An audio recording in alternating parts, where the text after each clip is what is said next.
Now we'll move forward to predicate logic, which is slightly different from propositional logic, but at the same time it's very much relevant to it.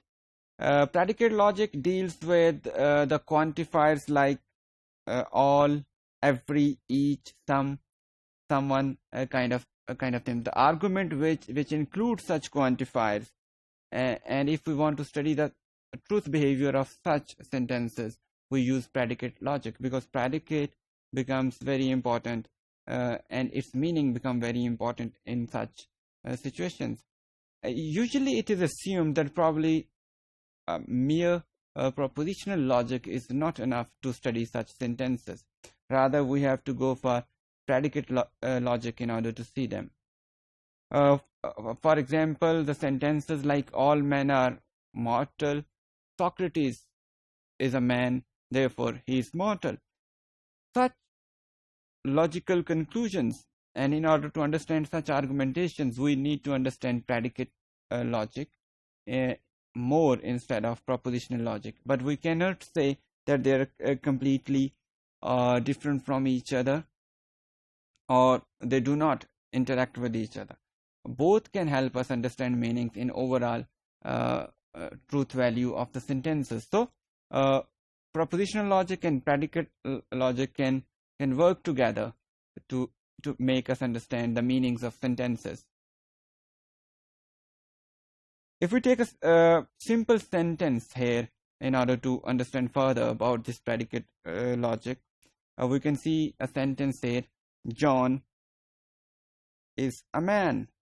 You can see that John is a man.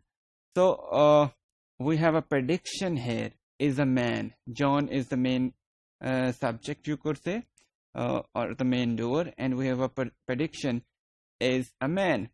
So in this prediction, we could see that the property of is a man is being endowed in the prediction or in the predicate. It is possible to symbolize this with the MA, and A is in brackets here.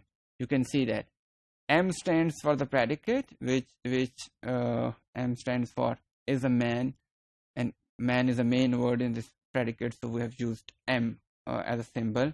And then in bracket is the individual who is doing it, or who is being talked about.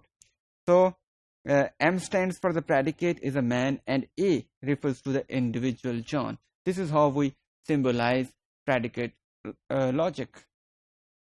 We can extend this symbolism to deal with even more complex sentences. For example, if we say John loves Mary, and this can be symbolized as L, A and B. L stands for the predicate, which we have in form of loves here, and A and B stands for John and Mary. This is how we construct arguments in predicate logic with the help of symbols. But we should make sure when we develop such symbols, or we present arguments in predicate logic, that arguments are ordered properly. They should not lose their order. For example, if we say all men are mortal, Socrates is a man, therefore he is mortal. So there should be this specific sequence involved there, order involved there, in order to reach a reliable conclusion. But if we play with orders of the sentences while using predicate logic, probably we will not be able to construct very powerful conclusion based on such argumentations.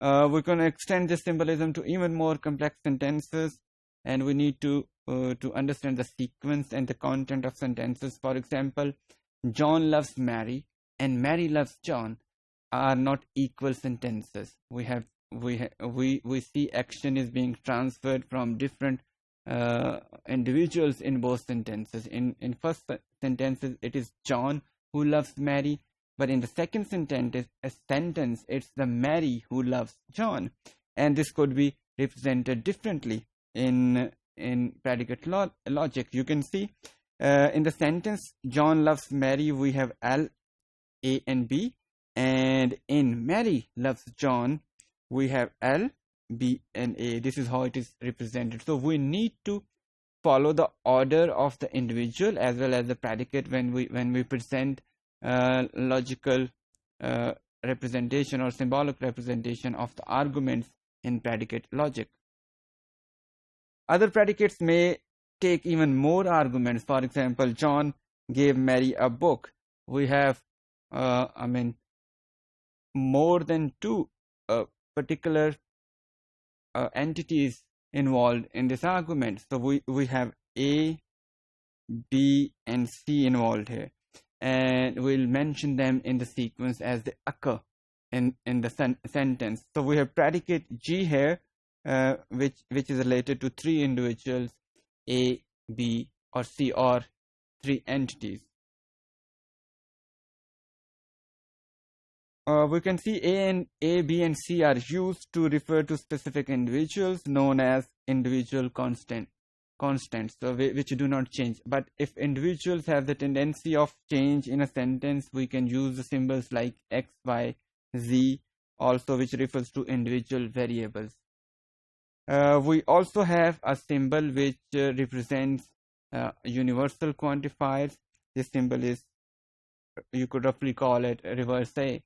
So, and this is used for expressions like for all.